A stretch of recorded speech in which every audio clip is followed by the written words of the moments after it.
یہ فوج اور عدلیہ میں یہ درمیان ایک ٹکر چاہتے ہیں نواز شریف. وہ کہتے ہیں فوج کے حوالے کرو، یہ خود کرے گی، ان کی ٹکر ہو اور ہم راج کریں.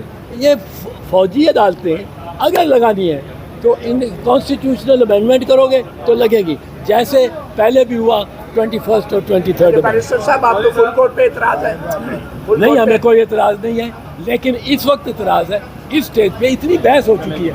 آپ کیا کہتے ہیں کہ بحث ختم ہو جائے گی یا اس کا فیصلہ کوئی آ جائے گا؟ فل کورٹ چلے گا اور وہ تنظیم کی تشکیل اور سماعت کے لیے درخواستوں کا مقرر ہونا، فکسیشن ہونا، اس پر جو فریقین کی جانب سے ہم دیکھ رہے ہیں پچھلے کچھ جب سے یہ سیاسی بحران پیدا ہوا ہے، اعتراضات عموماً گورنمنٹ کی جانب سے لگائے جا رہے ہیں اور کئی دفعہ جو اپوزیشن ہے اس کی جانب سے بھی لگائے جا رہے ہیں. آپ نہیں سمجھتے کہ کوئی ایسا طریقہ کار ہونا چاہیے، اور جو حال ہی میں جو پریکٹس اینڈ پروسیجر جو ایکٹ آیا ہے اس میں کوئی معقول طریقہ کار نہیں لگا آپ کو، اور اس طرح کا کوئی طریقہ کار رہے گا وہ جس میں فریقین جو ہیں ان کے تحفظات دور ہو سکیں؟ کانسٹیٹیوشنل امینڈمنٹ سے دیکھیں، جو بینچز کی تشکیل کا مروجہ قانون ہے اس کے مطابق تو چیف جسٹس صاحب اس سے بھی آگے گئے اور انہوں نے ساروں کو کہا کہ آئیے، ساروں کو کہا کہ آئیے. ہماری خواہش بھی تھی یہی، ہم نے بھی یہی کہا کہ اس میں تنازع نہیں ہونا چاہیے.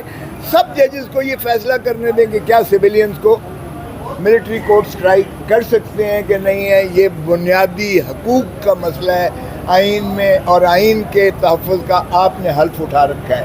پاکستان کے عوام کو بڑی وضاحت کے ساتھ سبھی جج اس چیز کا فیصلہ کر دیں، ہمارے سر آنکھوں پر جو بھی فیصلہ ہوگا، اور عوام بھی اس پر. اب اس کو متنازع کیا گیا ہے حکومت کی طرف سے. سینئر وکیل بھی ہیں اور سیاستدان بھی ہیں.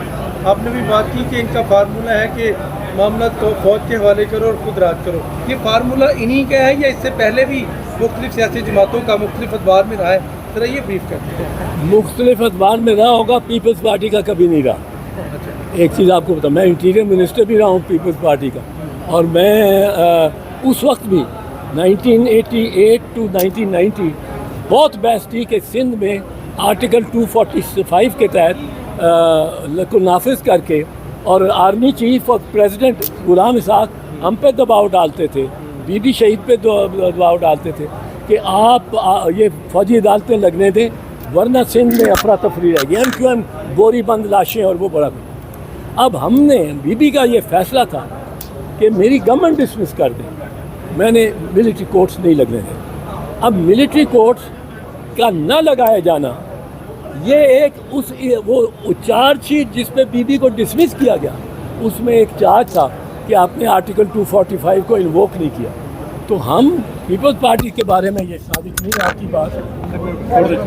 اور بیرسٹر صاحب اب آپ کوئی نئی وکلا تحریک چلانے جا رہے ہیں، نئی وکیلوں کی تحریک؟ اگر ضرورت پڑی تو چلے گی، اگر ضرورت پڑے تو چلے گی. قادر صاحب، آج تو چیف جسٹس نے اپنا مائنڈ دے دیا اور انہوں نے واضح طور پہ کہہ دیا کہ اگر فوجی عدالتوں میں کیس چلانا ہے تو آئین میں ترمیم کی جائے، سویلینز کو فوجی قانون کی سختیوں سے جو ہے اس کو آزاد رکھا جائے اور ان کو مزید سہولتیں دی جائیں جو لوگ فوج کی تحویل میں ہیں. تو آپ کیا کہیں گے آج چیف جسٹس کے ان ریمارکس کے حوالے سے؟ دیکھیں، مجھے کوئی شوق نہیں ہے کہ میں ابھی اٹارنی جنرل کچھ بات کر رہے تھے تو میں ایک دم بیچ میں آ جاتا.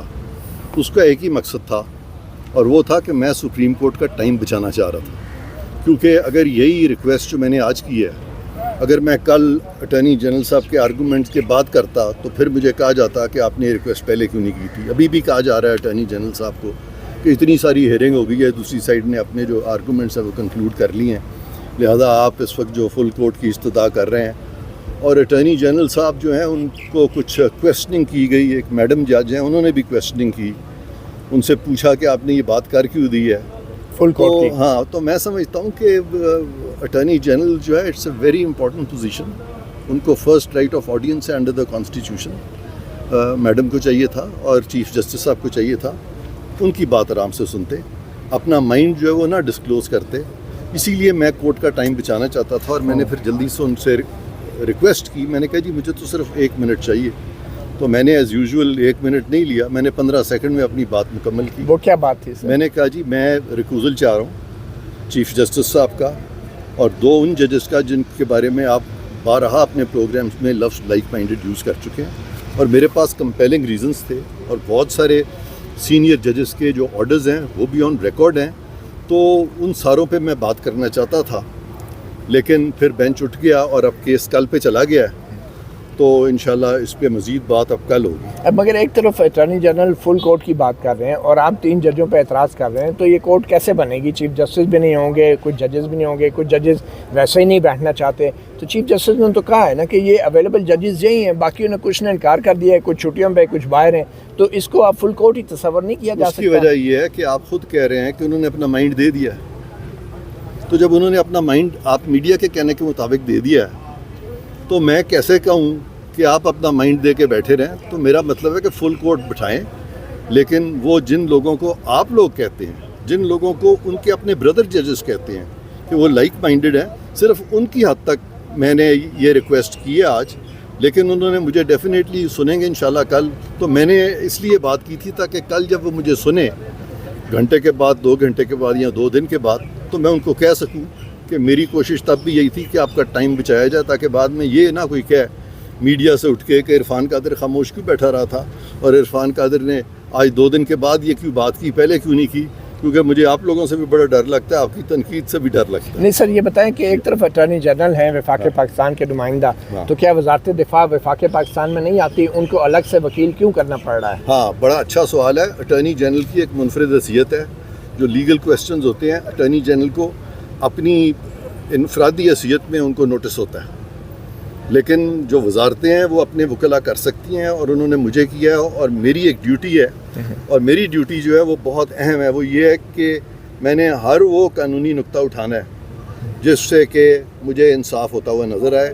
اس کے لیے مجھے کسی کی انسٹرکشنز کی بھی ضرورت نہیں ہے، مجھے اس پہ لاء دیکھنا ہے۔ میں نے چونکہ یہ سارا لاء دیکھا ہے، سارے آرڈرز پڑھے ہیں، تو میں اس تناسب سے یہ بات کرنا چاہتا ہوں۔ اور یہ جو کیس ہے، میرٹس بھی آپ کو بتا دوں کہ ایسا نہیں ہے کہ مجھے کیس کے میرٹس کا ہی نہیں پتہ، وہاں پہ بات یہ ہو رہی ہے کہ سویلین کا جو ٹرائل ہے، کیا وہ ملٹری کورٹ میں، کورٹ مارشل میں ہو سکتا ہے کہ نہیں ہو سکتا؟ اسینشلی یہ سوال ہے، اس سے زیادہ اس میں سوال نہیں ہے۔ آپ کہتے ہیں ہو سکتا ہے، اور اس میں ایک پروویژن ہے آرمی ایکٹ کا 21D، اس کو اس میں کہا گیا ہے کہ جی وہ جو پروویژن ہے آرمی ایکٹ کا وہ آئین کے منافی ہے، آئین کے خلاف ہے، تو بالکل ہم اس پہ ایڈریس کرنے کو تیار ہیں کہ وہ آئین کے منافی ہے کہ نہیں ہے، لیکن اگر وہ آئین کے منافی نہیں ہے تو پھر بھی اگر آپ کہیں کہ سویلین کا ٹرائل ادھر نہیں ہو سکتا تو ٹھیک ہے، آپ کہنا چاہیں تو ضرور اس پہ بھی اگر، لیکن میں یہ بھی چاہتا ہوں کہ اس طرح کے امپورٹنٹ کیسز میں جلدی نہ کی جائے، اور باقاعدہ جو پرانا ایک طریقہ تھا سپریم کورٹ کا